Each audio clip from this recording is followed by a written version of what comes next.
Please watch the full video to avoid any misunderstanding. Have you ever pondered the wisdom behind certain religious stipulations? In the heart of Islamic teachings, we find the rule that Muslim women should not travel without a mahram, a male relative whom she cannot marry.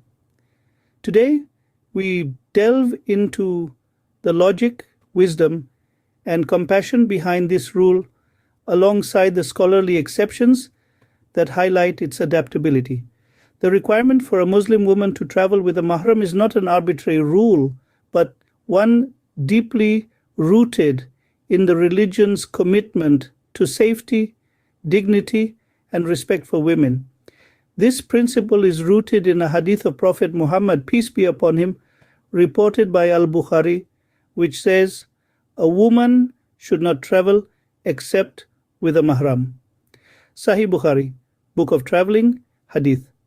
This hadith, authenticated by scholars like Imam Bukhari, resonates with a profound understanding of human nature and society. However, within the scholarly discourse of Islam, various interpretations of this hadith suggest an adaptable application.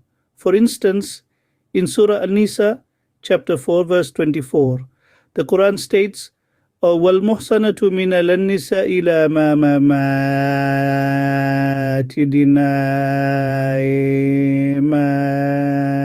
نُكِكُمْ مِنْكُمْ سِسَدِنْ كَيْدِكِيتِجِيبَ لِلَّهِ عَلَيْكُمْ وأحل لكم ما وراء ذلكم أن تبتغوا بأموالكم محسنين غير مسافحين فما استمتعتم به منهن فآتوهن أجورهن فريضة ولا جناح عليكم فيما ترضيتم به من بعد الفريضة إن لله كان عليما حكيما. Translated as, the believing women shall not reveal their adornments except to their brothers' sons, their sisters' sons. Quran 4:24. This verse is interpreted by scholars like Dr.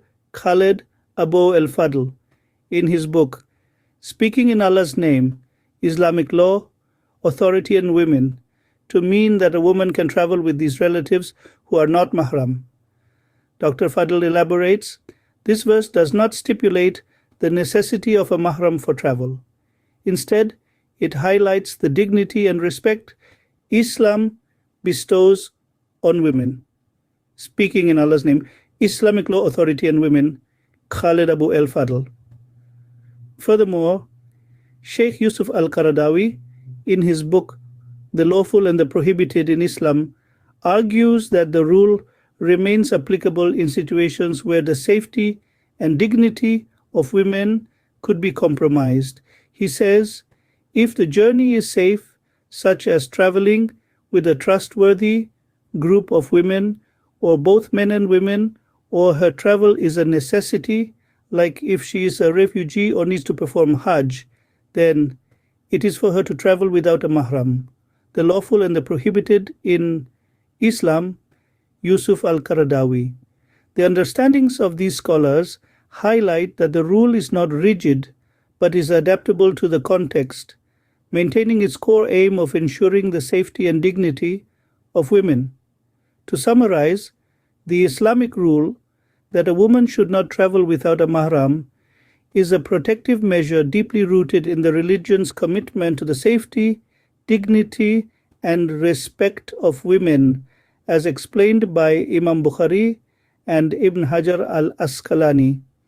However, scholars like Dr. Fadl and Sheikh Yusuf al-Qaradawi affirm that the rule is adaptable to context, always keeping the well-being of women at its heart. Thank you for joining us today as we explored the wisdom behind one of the many fascinating aspects of Islamic teachings. Let's delve into the conditions where a Muslim woman does not need a mahram for travel.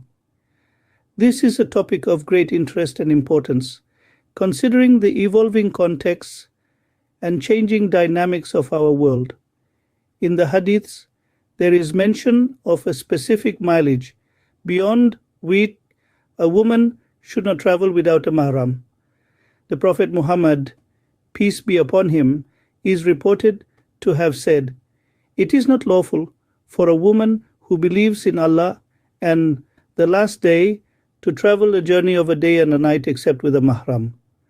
Sahih Muslim, Book of Hajj, Hadith 1339. This hadith, authenticated by Imam Muslim, suggests a distance limitation on a woman's travel without a mahram. However, scholars have interpreted this in various ways. For instance, Sheikh Ibn Uthaymin, in his book Sharh al-Mumti, argues that the distance mentioned in the hadith is not a strict rule but a guideline. He states, if a woman's safety can be assured, then the distance does not matter. The crucial point is the safety and dignity of the woman. Sharh al-Mumti, Ibn Uthaymin. Similarly, Sheikh Muhammad Salih al-Munajjid, a prominent scholar and the founder of Islamic, writes in his article, Ruling on a Woman Traveling Alone. The ruling on a woman traveling without a mahram is a preventive measure to protect her from potential harm. If the journey is safe, then the ruling becomes flexible. Islamic, Muhammad Salih al-Munajjid. Furthermore, in her book Women in the Quran, an emancipatory reading, Asma Lamrabet, a Moroccan medical doctor and Islamic feminist, argues that the Quranic vision of women's rights includes the freedom to travel under safe conditions. She writes, the Quran does not impose any travel restrictions on women. Such restrictions are cultural interpretations that have been wrongly attributed to the Quran. Women in the Quran, an emancipatory reading, Asma Lamrabet. We hope this discussion has shed light on the nuanced aspects of the mahram mandate in Islam. It is important to note that the emphasis is always on a woman's safety, dignity, and respect.